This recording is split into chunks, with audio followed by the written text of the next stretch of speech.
Hi everybody, I am here to share with you some of my top tips to reducing stress and improving self-care, especially in women. So my name is Dr. Olivia Joseph. I hold a bachelor's degree in biology, a doctorate in chiropractic, a diplomate in clinical nutrition from the American Institute of Integrative Medicine, and I'm also board certified in Chinese medicine. So that's a lot of information on my education.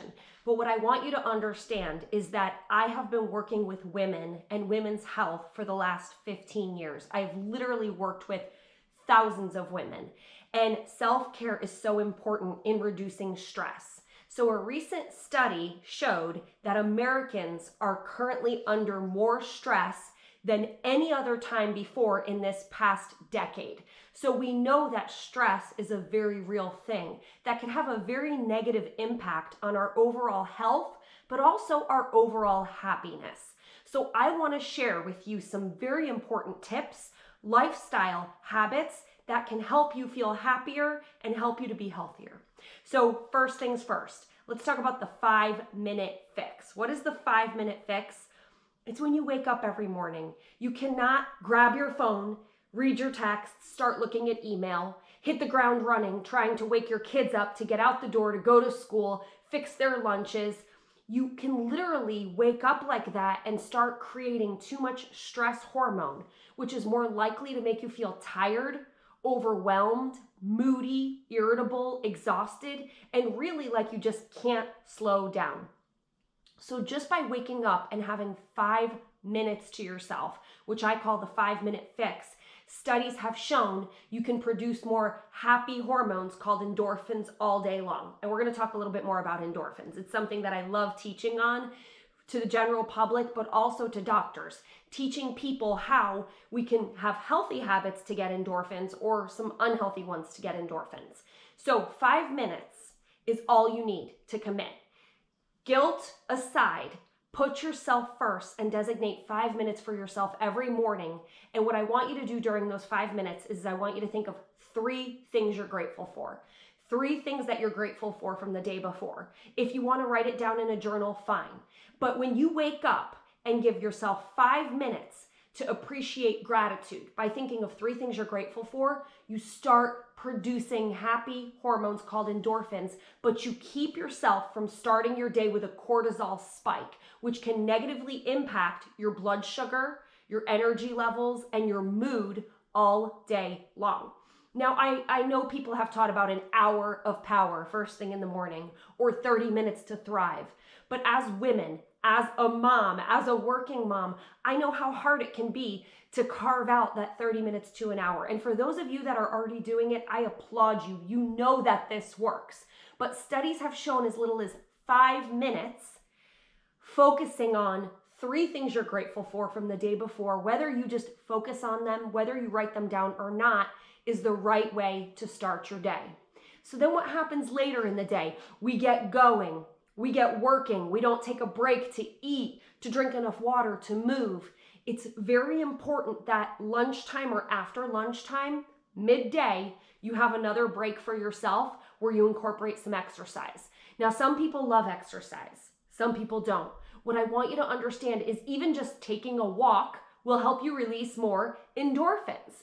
So the worst thing you could do is work through lunch, skip lunch, because when you crash, you're going to be craving endorphins. So what you're going to try to do is you're going to try to go after food to get happy hormones or endorphins. Studies show that when you go after food to get endorphins, those endorphins only last you about 30 minutes. You still have to make it through the entire rest of your day. Plus, when you get home, when you walk in the door from work, you know your work doesn't stop there, right? Some of you have to make dinner, clean up, run your kids around, help your kids with their schoolwork. Some of you bring work home with you.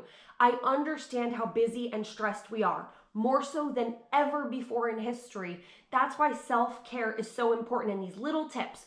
So just getting a little bit of exercise in. One thing I do when I'm at the office is after lunch, after I drink a good healthy amount of water and just take a break, ideally outside, getting some sunlight on my face, is I might sit there, put in my headphones and do some wall push-ups or desk push-ups or desk tricep dips. Or I might be standing, I kick off my heels and I do some body weight squats and walking lunges. Just a few minutes of that will produce endorphins for hours. If you're able to go for a walk, even better. Walking after meals doesn't just help you release endorphins to get you through the second half, the push of your day, but walking after meals also improves your insulin receptor sensitivity, meaning it'll keep your blood sugar more stable, help you to be more energetic, in a better mood, and less inflamed. So going after food for those endorphins, it's only going to help you for about 30 minutes. And that crash, that mid-afternoon crash where you're craving sugar, salt, caffeine, chips, is so common. You can prevent that. You can prevent that by starting your day off right with the 5-minute fix, by getting a little exercise and motion in after lunchtime so you can get those endorphins to get you through the rest of your day. And now let's talk about scheduling time with yourself at night. Making an appointment with yourself that you honor and that you keep regularly. So whatever you want to do to make yourself happy during that time, but having a little bit of reset time. Maybe it's to meditate, maybe it's to read. So I love having books on hand that I'm always reading, that are inspirational, that are motivational, that are spiritual. And just to read as little as 5 minutes. 5 minutes either at night or first thing in the morning if I extend my 5 minutes. It just inspires me and it puts me in the right place.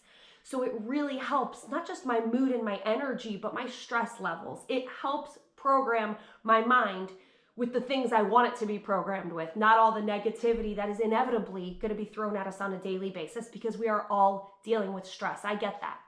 Taking a bath is a great thing to do. And when I take an evening bath, I have tons of Epsom salt in my bath. Why? Because those magnesium salts are great for stress. They are great for muscles. Hot water, it absorbs through your skin and it just helps to calm cortisol and some of those stress hormones. So I encourage you to try that. Maybe it's burning your favorite candle, diffusing your favorite essential oils, but you have to keep that appointment with yourself. When I am going to take a bath, it's actually a joke in my house. I say to my kids, I need 10 minutes. Mommy's going to take a bath. I need 10 minutes. Nobody bother me. Because if I don't let them know I'm going into that 10-minute appointment time with myself, my kids want to sit next to me and talk to me. And I love that. I love hearing about their day. But this is the 10 minutes I'm carving out for myself. I'll say to my kids, guys, I'm putting on my headphones. Mom's going in her room to do a 10-minute meditation. And I do a lot of different meditations. I love guided meditations. I use a free app called the Insight Timer app, or I've even done transcendental meditation training where I go in silence and repeat a mantra for a period of time just to help calm down my stress hormones. So it's so important that you schedule and honor these things 3 times a day. It's not a lot of time. It's really not a lot of time, but you owe it to yourself. See, as women, what we are is we're caretakers, we're caregivers. But if we don't care for ourselves, our health and our happiness can suffer. The other thing is I know you want to be a great mom, a great wife. You want to be productive. Our production is decreased when we're under stress and when we don't have proper self-care. So I hope some of those tips help you and inspire you and motivate you to just carve out some time for yourself. It doesn't have to be a whole hour or 30 minutes. You just have to have check-in points for yourself. And the most important thing, the most important way to end your day is with good sleep quality, because sleep is the single most restorative, healing thing that we have.